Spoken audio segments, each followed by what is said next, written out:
Welcome everybody to another GYLS momentum session. And yeah, it's back to GYLS finally. For half the year, I don't know why they had it as GYLP, but this year it's officially the Tony Robbins Global Youth Leadership Summit. Now, for our February guest, we have a really special GYLS person, the leader of Big Blue. Her name's Carolyn. She's going to be running an unbelievable session in honor of Valentine's Day around love. Now, two quick announcements. Applications are open, so for all of you that have friends that want to come as first-time ambassadors, returning ambassadors that want to come as alumni, some of the youth leaders, make sure you get your applications in. For new coaches, if you know any new coaches, get them to apply. But for returning coaches, if you've already been a coach, stand by. You will be notified on the next steps. We also have the first GYLS Momentum Session Scholarship. If you go to one of the posts in the Facebook group, you'll see what it's all about. Quick one-page essay on how GYLS impacted you as an ambassador, why you want to come back as an alumni, a couple of other things, so make sure you get that in. And without further ado, here's our super special guest, Carolyn. Hi, everybody. I'm so happy to get to be here with you. I guess it's like those other things. I don't really get to see you. I just get to pretend I see you. So I hope you'll ask lots of questions and we can interact. And Sergio, thanks for putting this on. It's been incredible how you've really helped for the last couple of years, everyone to really keep engaged and have momentum and really get distinctions to continue to grow from GYLS on through the rest of the year. So we're so grateful and appreciative to you. And I'm really glad to get to be here, and I'm happy to see all my coaches and meet some new alumni and ambassadors who I might not have gotten to know before, and we're going to have a really good time today. Awesome. All right. And I know you have a PowerPoint slide, so I'm going to go back to me while you set it up. I know a couple of people are already on here watching, so if you're already on, as always in the Momentum Session Facebook group, under the pinned post, just comment, "I'm here," "What's up," "Hi Carolyn," whatever you want, just so we can see where everyone's at. Carolyn's almost ready with her slides. I know Ariana's on here. I see Kayla. My buddy Kevin's on here. Henrik just commented. Where's Henrik at? Well, I am in the land where Henrik is. We're up here in Sweden, and oops, it died. So let's just try that again. Yeah, take your time. Well, I don't know what. I know my buddy Kevin's on here. Got a whole bunch of people right now, actually. Sean Cooper. What up, Sean? Yeah, Sean. In LA, you're up early, man. It's like 7 in the morning over there. Henrik, what time is it for you? It's probably that same time, actually, 4 p.m. Yep, 4 p.m. Yep, that's awesome. Any Aussies on? Midnight? All people are going off. Okay, who else is on here? Luis is on. Yeah, Luis. The Viking land. Wow, these comments are coming faster than I can keep up. All right, the slides are up. Are you guys ready for this? I don't think you're ready. You ready, Carolyn? We'll see what happens. Come on. All right, you're on. All right.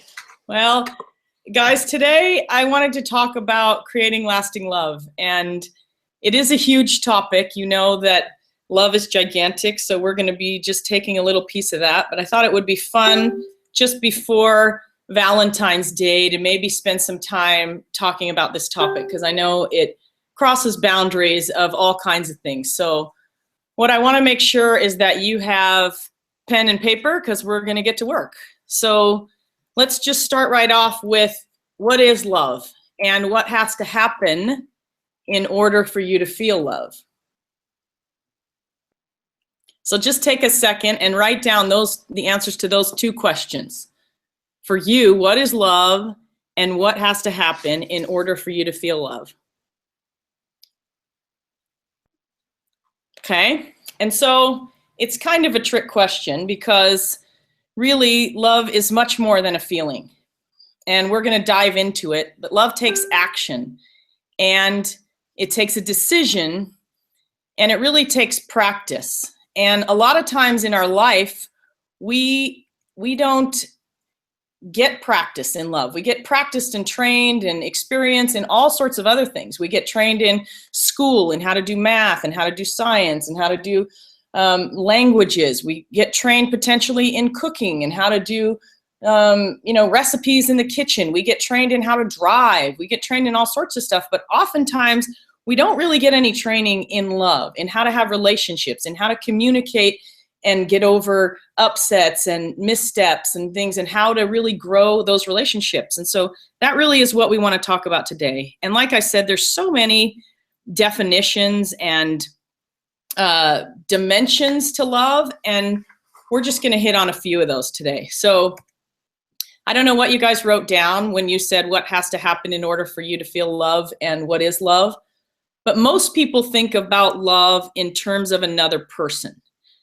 And I want you to know that there's many levels and types of love. Like there could be, I love my husband, or I love my sister, or I love my dog. I love snow. I totally love snow. I love my career, right? Those are all different kinds of love that we could experience. They make you feel in a different way. They make you feel happy, whatever it is. Oftentimes, we think in relationships that our partners define love the same way that we do. So we make assumptions about the definition. And we think that because they define love the same way that we do, this often can lead us to misunderstandings and resentments to the other person because they might not have the same definition at all. And we'll get into those here in just a second. Oftentimes, we give love in the way that we like to receive love. If you've had any experience with Gary Chapman's book, The 5 Love Languages, that really does a great job of describing how to give and receive love in a way that someone else could understand it. And I totally recommend getting and putting that into practice. And so what we want to do today is I want to talk about expanding the possibilities of what love means and what that could look like. Have you ever gone and ordered a cup of coffee? Now you can order a cup of coffee, but then you might have to tell them, how tall is it? Is it a venti? Is it a grande? Is it a whatever A? It's one of those crazy, right? Is it a hot, cold? Is it a caffeinated, decaffeinated, half caffeinated, fats or no fats? How many shots do I want in it? A single, a double, a triple? Is it a cappuccino, an espresso, a latte, a macchiato, a frappuccino? Do I want flavors added? And then not only do the ingredients matter, but the order matters. So the order that, I don't know why the screen is all wacky, so just ignore that. But the order that you put the ingredients in matters. So you could put the exact same ingredients in a different order, and it's a totally different drink.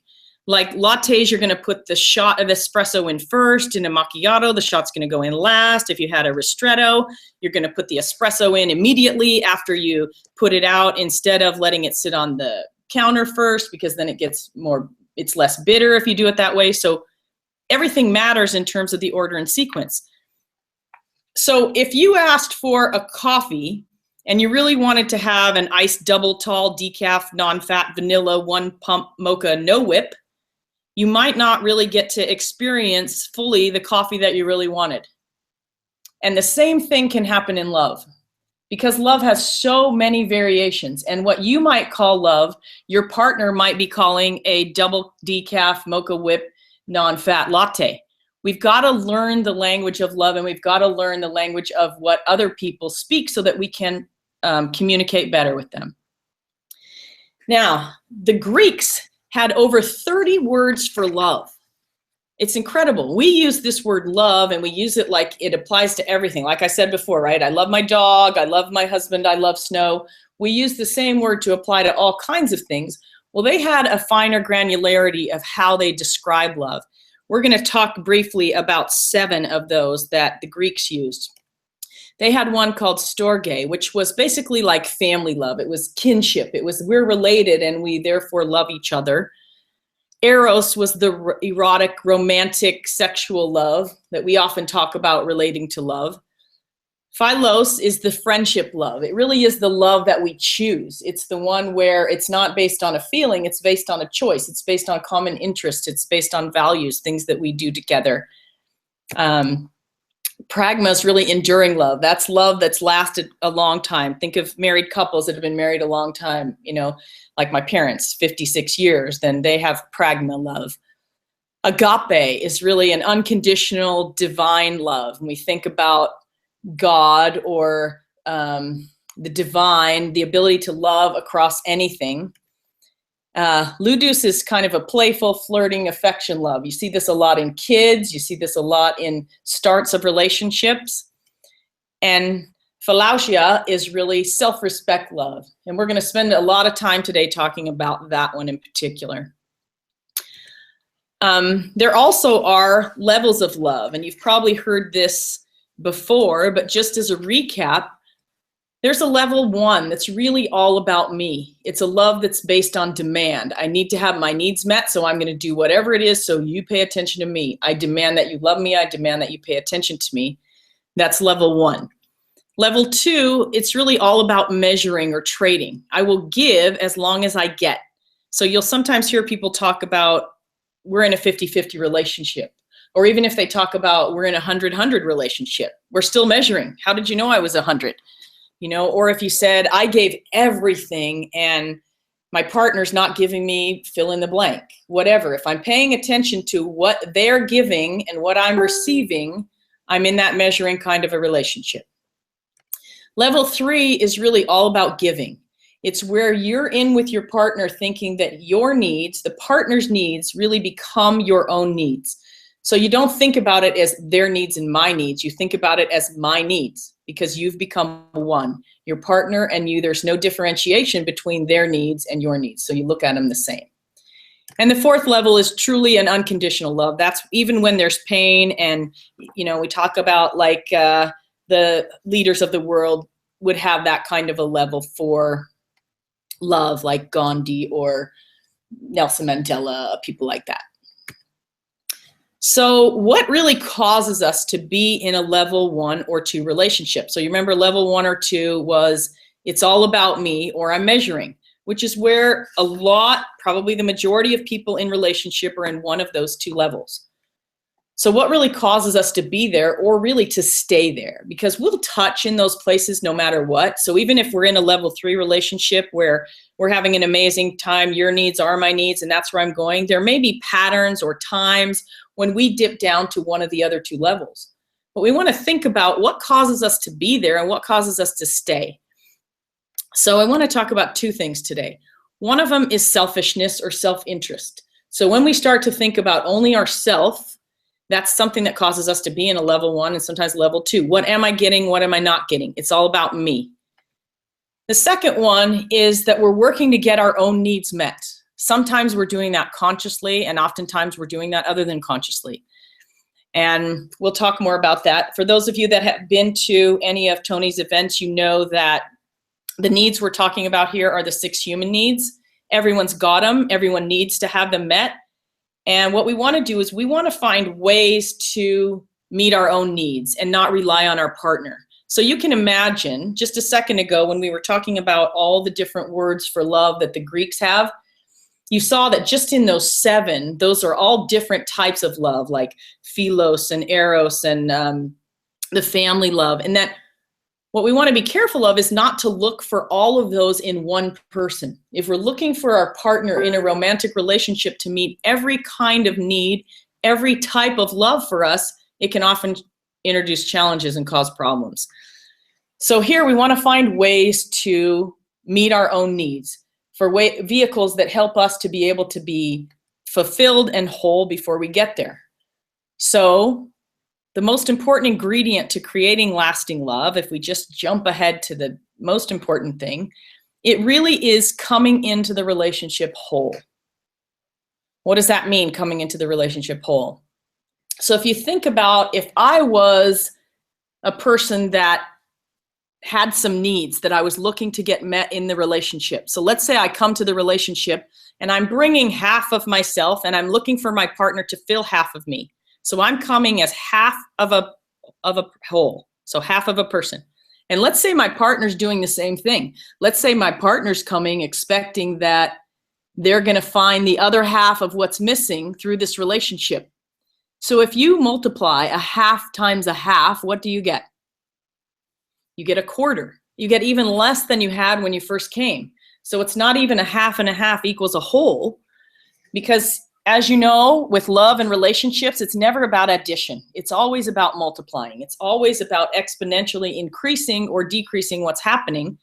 So you think about a half times a half is equal to a quarter. Gets even worse if I came in just at a quarter. What about a quarter times another quarter? We've only got an eighth or a 16th or whatever kind of math we're doing. We're getting less and less. So the more that we're looking for someone else to fill us, the smaller the relationship is really going to get.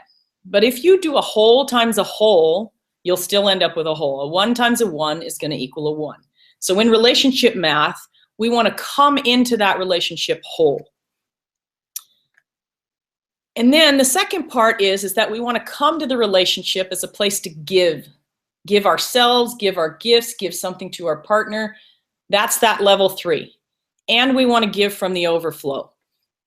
Speaking of giving from the overflow, I don't know, this thing just doesn't have it. I did have a video for you here, but I don't have the video anymore. It doesn't matter, I'll describe it to you. So the Jewish religion has a tradition of Havdalah, and it's something that they do at the end of Sabbath, and it represents the end of resting at 1 week and going into the next week. And it's one of the only ceremonies, I think it might be the only ceremony they use, where the cup actually has a saucer underneath the cup. And the cup has a saucer underneath because in this ceremony, it's really about how we're going to fill the cup to overflowing. And it's often used as a representation for money, but we could also use it as a representation for love. We need to fill our own cup, our own self-worth, our own self-esteem, our own value, our own gifts. And then what overflows from that really spreads to everyone else. That's that cup and the saucer. It's really overflowing the bounds to go towards everyone else. And so the way that we develop wholeness and create an overflow is to really start with a healthy self-love. So you might be thinking, hello, Carolyn, I thought you just told me like 5 slides back that one of the biggest problems is selfishness in a relationship. And I did tell you that. And I want you to know that a healthy self-love and selfishness are absolutely and completely opposites of each other.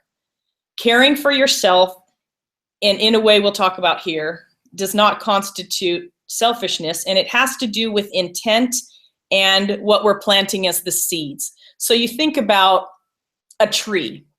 If I planted apple seeds, I'm not going to be able to grow a pear tree, right? If I planted a pineapple bush, I cannot grow bananas. So whatever it is that we're planting is the thing that we're going to grow. So when we're talking about self-love and selfishness, it's really going to be about what are we planting? What are those motives? And we'll go into that here in just a second. We can also develop wholeness and creating overflow by appreciation, appreciating what's around us, appreciating our gifts, appreciating not just the gifts in us, the gifts around us, being present in that very moment for what is with us then. Also gratitude and what we're choosing to focus on. Because in any moment we have the opportunity to look for the gifts or look for the lack, see what's there or see what's missing. And then again, it gets into practice. So we talked about before that we rarely get the opportunity to learn and grow and practice when it comes to love. And what I'm saying is that now's the time. And when we practice, we don't just want to practice over and over the same thing. So you think about, I don't know if you've ever heard the saying called practice makes perfect. My dad always says, you know, practice doesn't make perfect. Practice makes permanent. So doing something over and over doesn't make it perfect. It just makes it ingrained. It's just going to be something that we do over and over. So practice makes permanent. So what we want to do with practice is perfect practice. Doesn't mean we got to be perfect in order to practice. That means every time that we're practicing, we want to practice to improve. We want to practice to where we're making differences, to where we're increasing our ability, to where we're going further and faster and better towards the thing that we want to get better and better at. So I encourage you to start practicing in love, practicing different situations, practicing communication, practicing how to have healthy self-love, which we're going to dive into now. So again, let's talk through the difference between self-love and selfishness. Sometimes you'll hear it called narcissism. We hear a lot about that these days, people that are narcissistic. And it's because they've been brought up with an entitlement mentality. It's all about me. It's all about everything that matters for me, me, me, me, me. I'm the king or queen of the world, and you should just be paying attention to me, me, me. And self-love is really about self-acceptance. It's really about knowing a healthy view of who you really are, not a skewed view to say, I'm not enough, I'll never be this. It's that, yeah, I've got gifts and talents. I'm put here on purpose, and get on with it. Okay. And oftentimes you'll find that narcissism or selfishness is really underlying that is due to the fact that they really lack self-acceptance and self-love. So when we come across people like that, we can often know that, wow, what it really is they're hurting and it's a cry for help. And that we can then give them that gift. So let's talk about ways to increase self-love or self-esteem. So there's a whole bunch of things that you can do to start practicing and increasing this area. One of them is to stop your inner critic. We all have one. We all have the judge that's sitting there going, oh, you screwed that up. That wasn't good enough. You're not this. You got that thing. It's just to make them shush. Put some duct tape right over their mouth, kick them off the team, throw them out, whatever it takes, get rid of them. Make them stop. They're not your friend. They're not there to help you. Okay, it's kind of like that one chant called Now I Am the Voice. You get to choose the voice that's going on in your head. So it's time to let your heart speak and let that critic just stop talking. You really want to practice self-care, because one of the things that happens is that we want to take care of ourselves physically, emotionally, and mentally. So you want to make sure that you're hydrating and getting water, that you're having whole life foods and exercise, that you're taking time for fun and adventure and relaxation, because all of these things, like let's say that you hadn't slept and you were dehydrated and you hadn't eaten very good food, and then you go and you try to experience something, that experience is going to be totally different than if you had been well hydrated and rested and cared for yourself. So that's a very important way to start increasing your self-esteem, is to really start practicing that self-care. Sometimes that even means saying no, because sometimes what happens, the opposite of being selfish, is that there's overgiving. There's overgiving when someone if I just did this, then I'll be enough. Then someone will pay attention to me. If I just do this thing for somebody else, to the point of depletion for yourself. So part of self-care means that you're going to be having the ability to take care of yourself and setting boundaries for yourself. Saying what's going to be, this is the area that I'm going to be willing to share and give. Remember, from the overflow of that cup. Always from the overflow. Another one is to take self-appreciation breaks. I recommend start the day and end the day with self-appreciation. So whether that means you stand in front of the mirror and say 5 things that you appreciate about yourself and end the day that way. What's great about you? Another thing that I always recommend, and you guys can do this, I will tell you, I've created a takeaway for you, a take-home booklet. It's not quite ready, but Sergio will tell you how to get it when we're done.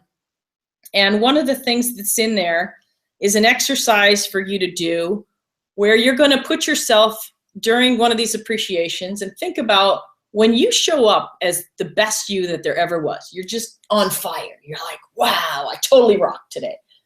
You think about who shows up. What are the gifts that are unique and special about you?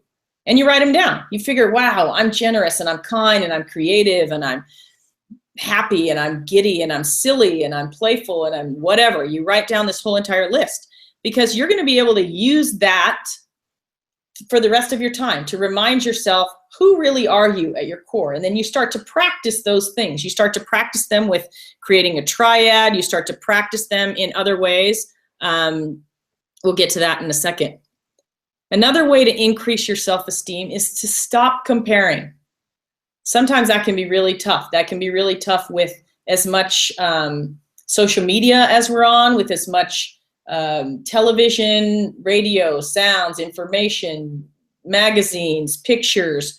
There's a lot of comparing that happens. And what I would suggest is that you practice stopping to compare. Not comparing yourself with anyone else but the you that was yesterday. Be a better you today than you were yesterday, and don't compare yourself with anyone else, because you are uniquely gifted. You were created on purpose with only gifts that you're the only one that has them. So there is no way to compare you. It'd be like comparing an apple and a donkey. They just do not compare. So just stop doing that. Another one is root for yourself. Be your own cheerleader. Yeah. I don't know if you guys have ever seen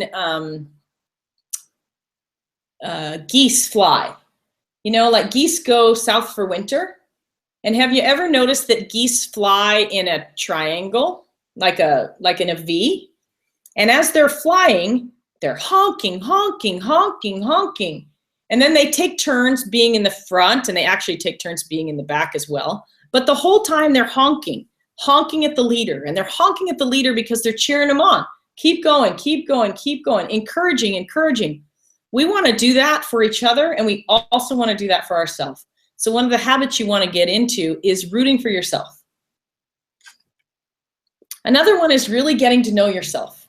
Get to know yourself without judgment. Getting to know yourself on every level. Say not, you know, there was that one movie, what was it, The Runaway Bride? And I don't know if you ever saw that, but there was this gal, and she went to go, and she was going to marry this guy and that guy and the other guy. She never ended up marrying any of them.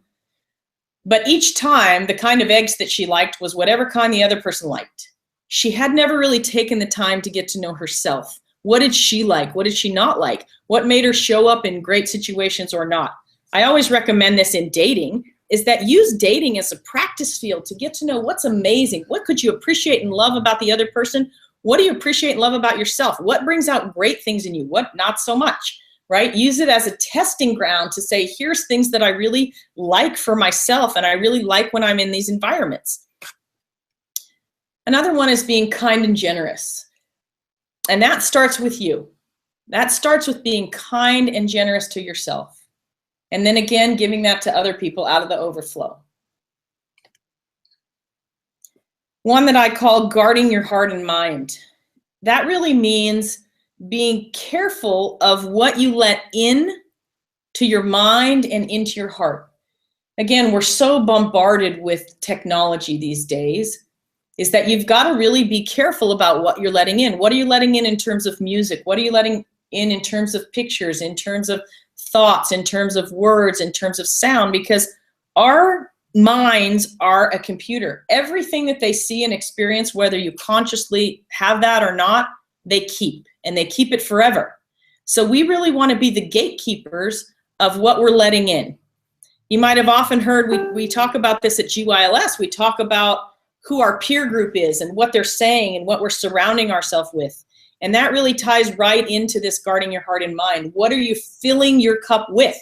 Because whatever we fill our cup with is what's going to overflow from us. So we want to be making sure that that's positive thoughts, positive actions, positive people, positive words to ourselves and others. Another one is you want to define and practice who you want to be. So who you are now, and then who do you want to be? We'll talk some more about this when we talk about defining our ideal partner, but we want to know that for ourselves. Because another one is we want to create those triads for ourselves for each one of those feelings that we want to feel. We want to be able to practice that, and we do that with a triad. And I know you guys all know the triad because we talked about that at GYLS. And so being able to use your physiology, your focus, and your language to decide who you're going to be, and then practice that and practice it and practice it. Practice doing that in your body. Another one, a way to increase your self-esteem, is to change what I called your internal selfie. I know we're all about the selfies now. Selfie, selfie, selfie, selfie in any place we go. We always got the camera and we're taking pictures of ourselves. What I would recommend is that you change your internal selfie. You have the ability to Photoshop it, to make it look like anything you want. You have the ability to do that by shifting the identity that you hold for yourself. So when you create, who do I want to be? Now, how do I define myself? Because all of you is going to stay in line with how you define yourself. So you get to change that internal selfie and decide who can show up. We already talked about creating those empowering triads. And one of the other things that goes along with that is really interrupting the pattern of negative thoughts, negative self-talk, negative thoughts. Every single time they show up, you want to interrupt them with positivity. Interrupt them with thinking positively and acting positively with an empowering triad, which is why you've got to create those empowering triads. So anytime that negative shows up, you can immediately interrupt it with something positive and overwhelm it so the negative stops showing up. Another one is to take responsibility. And by that, I don't mean you're responsible for the world. By that, I mean you're responsible for your own emotions and meaning. You're responsible for taking ownership of things. That includes asking for and giving forgiveness. So when you take responsibility, it means that you're owning up to, yeah, I screwed that up. That's what's going to happen, because that's what happens when we practice. We're not going to do everything just right. Yay, that's perfect, because we want to give ourselves the ability to improve. And how we do that is we learn the lesson. But if we never take responsibility, if we're never coachable, if we're never open to learning that next step, then we cannot improve. And you'll see that. That's, again, one of the differences between self-love and selfishness. Selfishness, it's always someone else, right? I'm never taking responsibility. I'm blaming. I never look internally. So we want to be sure that we're doing that, and also asking for forgiveness and giving forgiveness whenever it's necessary or whenever we can. And the last one here on this is just to get prepared. And like we talked about earlier, it's really learning the skills and tools and practicing. Getting prepared to be in relationship long term. And what does it take to be in a relationship long term? There's so many amazing, incredible things, and how we keep that going. And so we want to be preparing to do that. Okay, and the impact then of having self-love on relationships is that it's really going to give you the ability to communicate authentically. Because you're not going to come from a place of this person did this to me or this has happened. You're going to be able to own who you are in the relationship, and now be able to come from, wow, this is how that made me feel, or I can understand how that made you feel. We now get to communicate at a totally different level, because guess what? We're whole and whole. We can now come to, wow, we don't see things from the same point of view. How can I appreciate where you're standing and what point of view you have? By having healthy self-love, I'm able to come to those conversations from a different place. You have the ability in relationships to accept and appreciate your partner, because once you can accept and appreciate yourself, and really, I mean all of yourself, we want to make sure that we're not making any of ourselves wrong. Do we all have dark and light parts of ourselves? Absolutely. Are there maybe things in our life that we need to foster and grow more and have some other things less? Absolutely. But does that mean any parts of us are wrong? No, we want to accept that all of those parts exist in us. And then we want to grow the ones. You might have heard that there's a little story that talks about a boy and his grandfather. And he talks about there's two wolves. And which one is the one that grows? And it's the one that you feed. And that's the same thing in us, is that we have both of those sides in us, and whichever one we want to grow is the one that we feed. That's part of guarding your heart and mind as well. Feed what you want to have more of in your life. So once you're able to accept and appreciate yourself, now out of the overflow, you're going to have a better ability to accept and appreciate your partner as well. We talked about accepting responsibility, but that also applies to relationships. Because especially in relationships, there may be time when you're going to accept responsibility for something that was totally not even your fault, because we're not keeping track of fault. At that level in relationship, I'd rather be in love than right. It's not a matter of ego. It's a matter of we go, right? Where are we going together? And then the best thing I think that happens when you have a healthy self-love and you come to a relationship is that you now get to live in abundance instead of lack and fear. Because if I'm living in lack and fear, I'm worried that, oh, my needs not getting met. And if I don't do this, and if they didn't act this certain way, and if this thing didn't happen, then this. I create all of these fear-based lack instead of overflow and abundance. So it brings just amazing things to the relationship to start off as a launching pad for creating that lasting love. So that was a lot to be said, that the foundational piece that we're talking about today is self-love.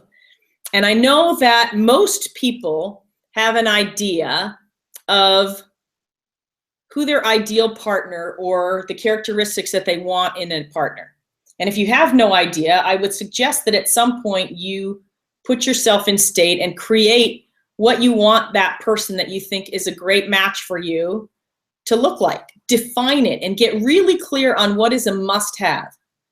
Because you probably have heard us talk about a lot in terms of what happens in a relationship. Often we get into relationships because we happen to be in proximity with somebody, and then we have chemistry, and off goes the relationship. And even though we don't have anything in common in terms of values, or maybe we have, number 42 is totally in common, we're a great match.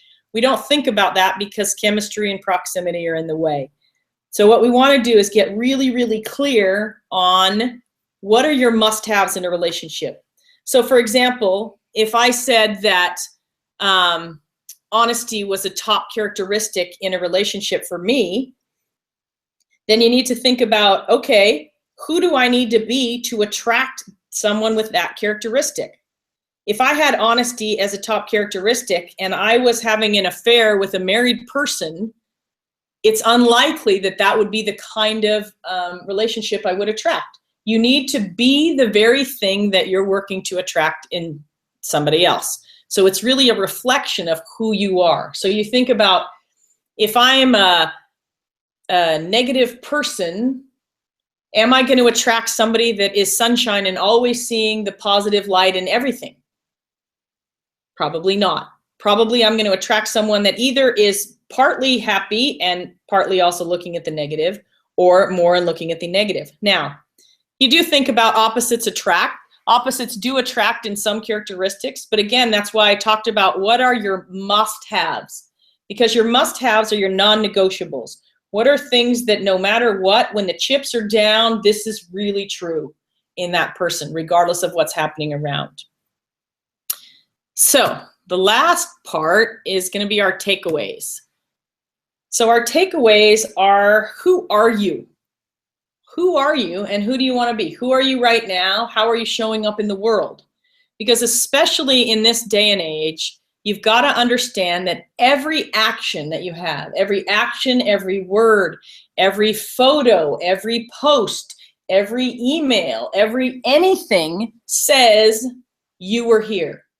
This says Sergio was here, Carolyn was here, Juan was here, Jen was here, whoever it is, Rachel, that you were here. Every action is saying that. And you got to know that it's forever.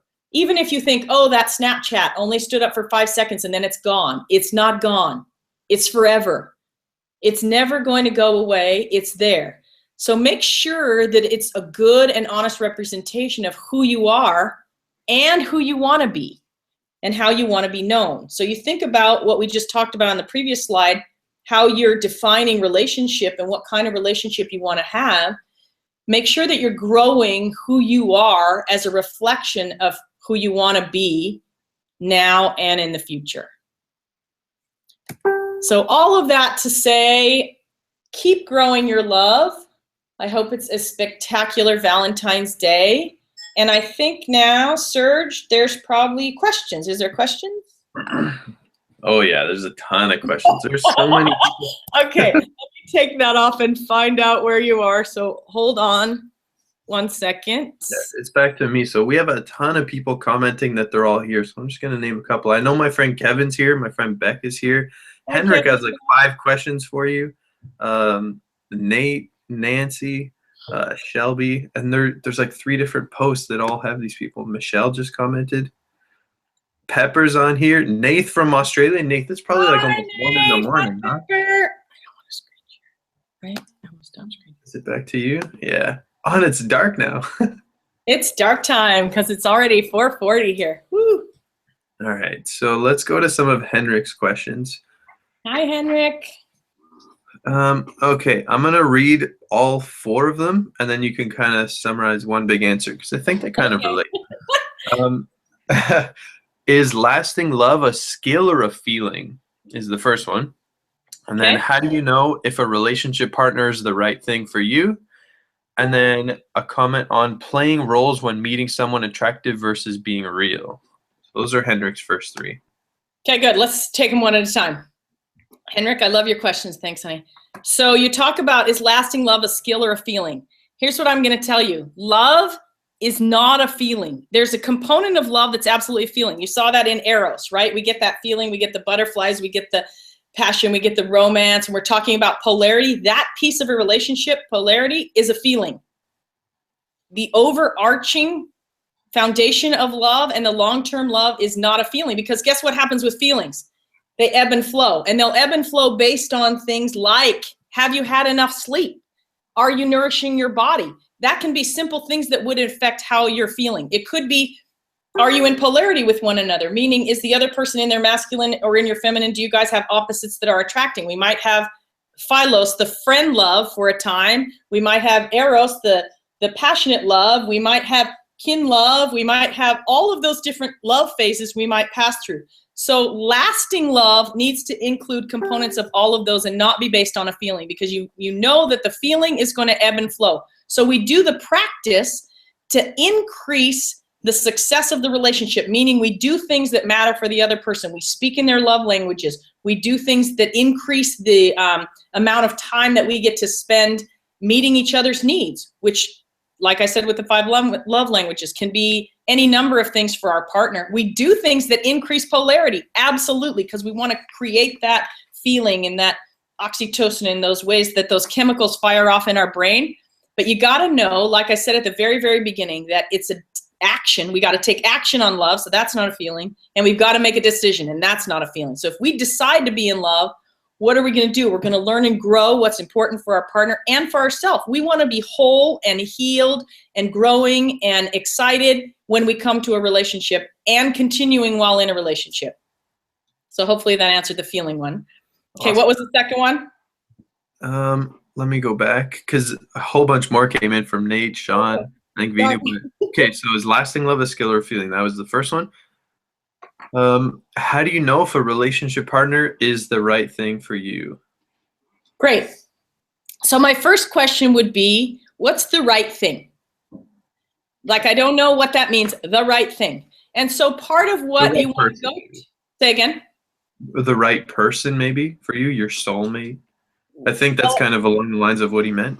Okay, well, I would go to asking the question. Number one, I would go to your belief. What does it mean? What is a soulmate? What is the right one? Is there only one? And if the person is the right one, are you the right one? Who is showing up? Right? I used to have this question that would get answered to single people that said, why aren't you in a relationship? It would say, because I haven't been the right one or met the right one at the same time. Right? What determines the right one? You get the choice at any time about how you're going to show up, and so does that person. And again, it's a continual, we're ebbing and flowing, because how you met today, you're constantly both going to be changing. So who you are in 5 minutes or in 5 months or in 5 years are going to be totally different people. So are you still the right one?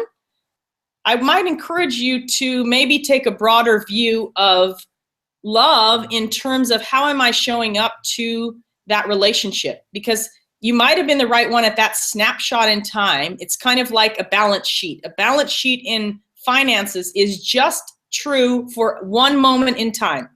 It's a snapshot.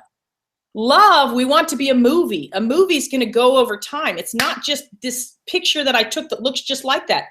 That could have been right. We had Eros, we had Philos, we had all of the levels of love, and we were playing at this high level at that snapshot in time. Now what are we going to do at the next moment in time? I think what you're really asking me, or I'm going to change it into this anyway,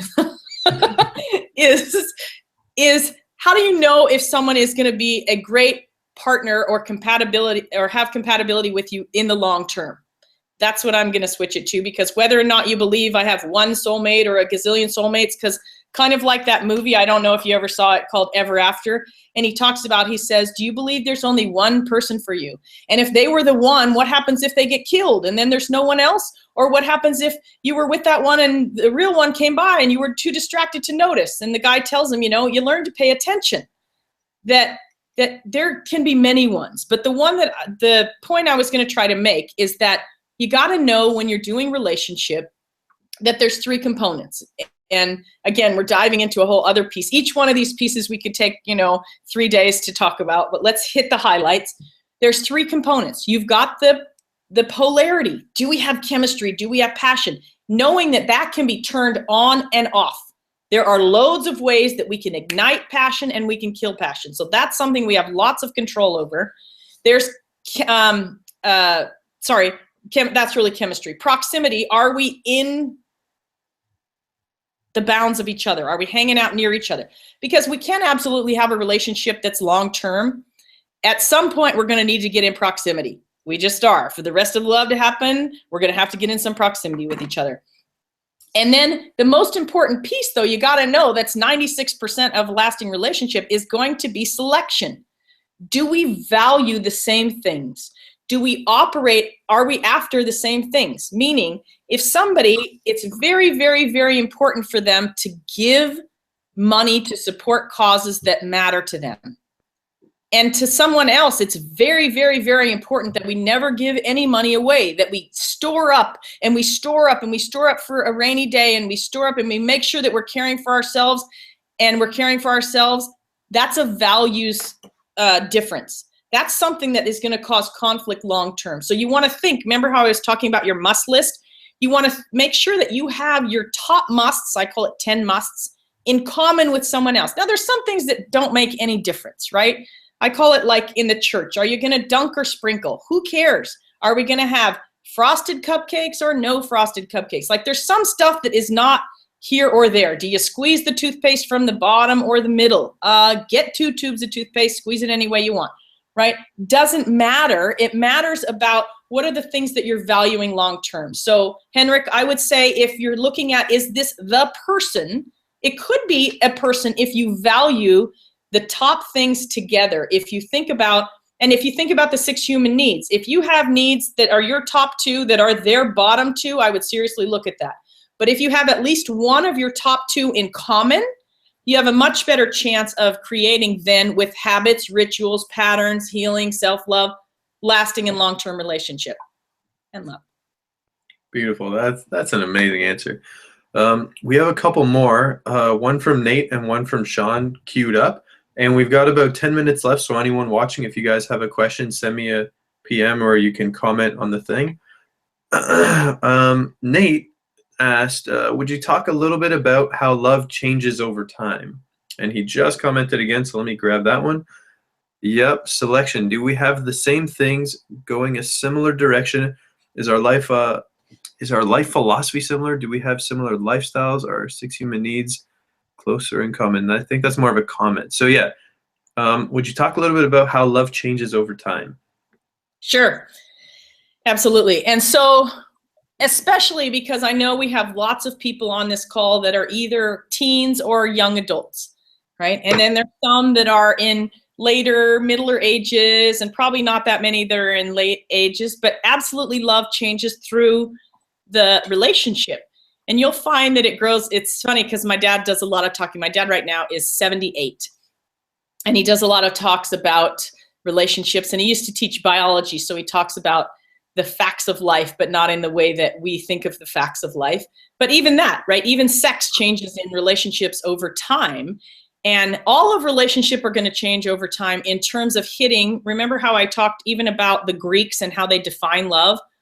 We want to be sure that we're encompassing different components of love even as we grow. Even as we develop a deeper and deeper friendship with our partner, we want to be sure that we're still fostering that romantic piece of love and that kinship piece of love and that playful piece of love.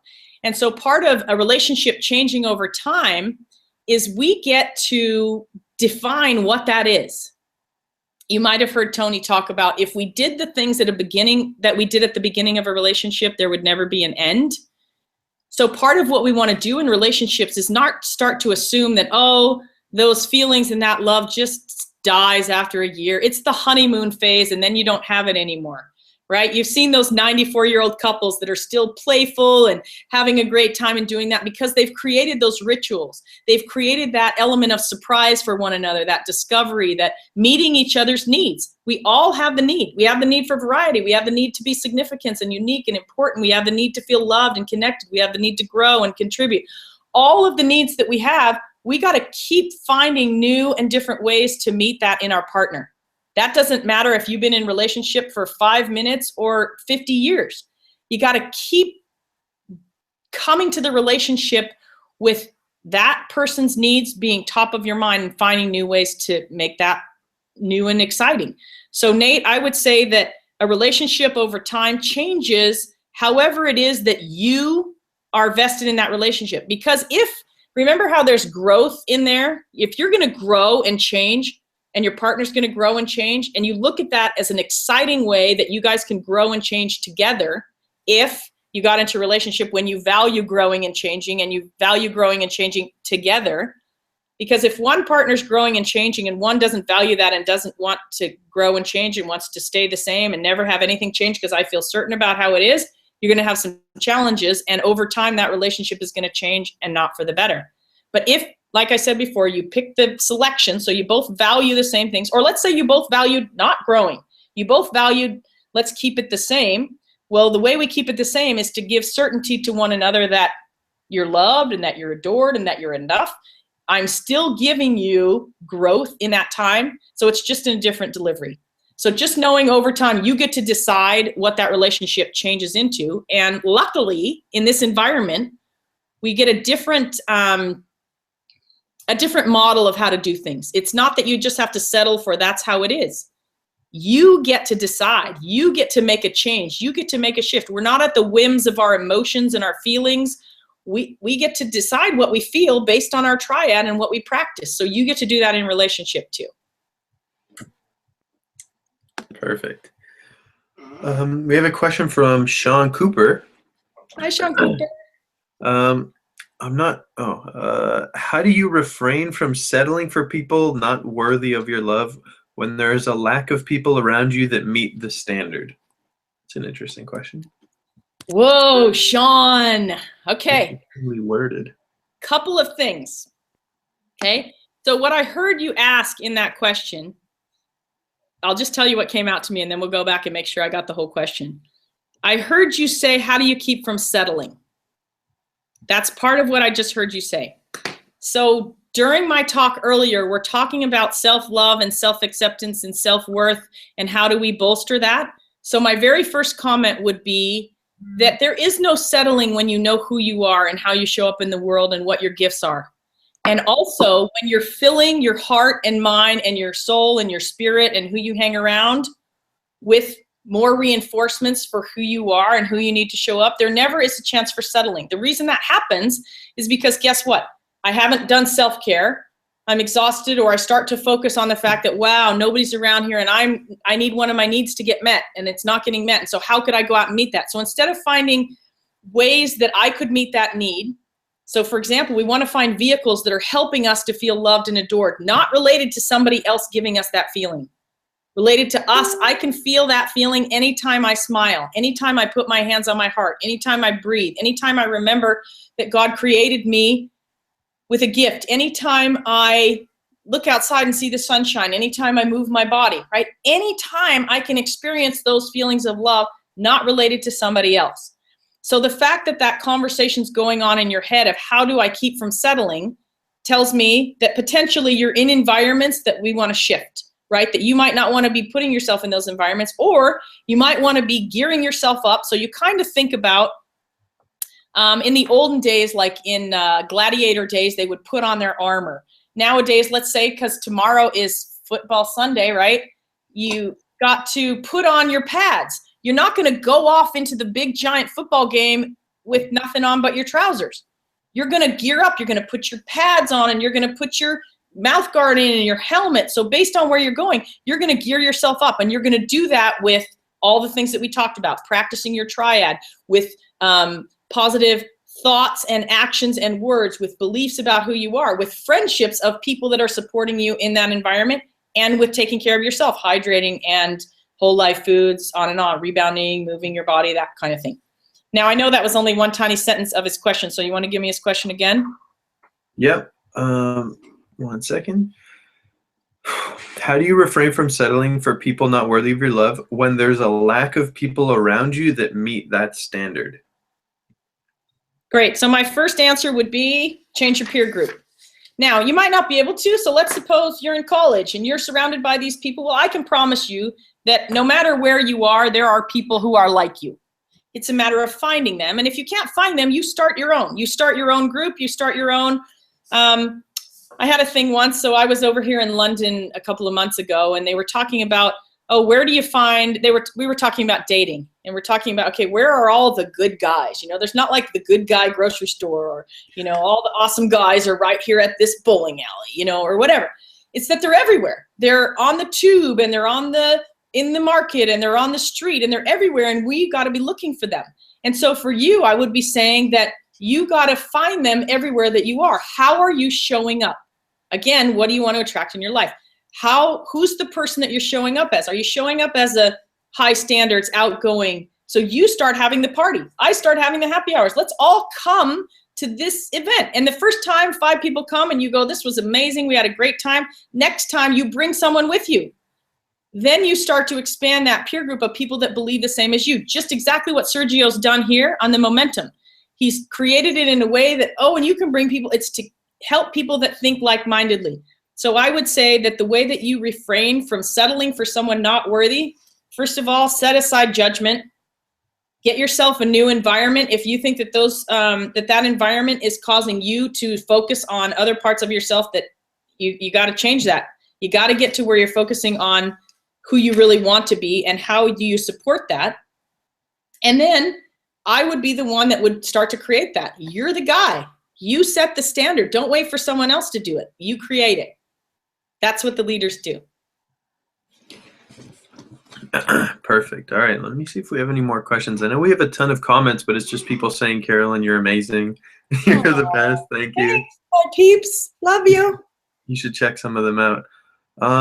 I don't know how to do that, but you just we're good for time. So if you want to just give us like a closing thought, we'll be good.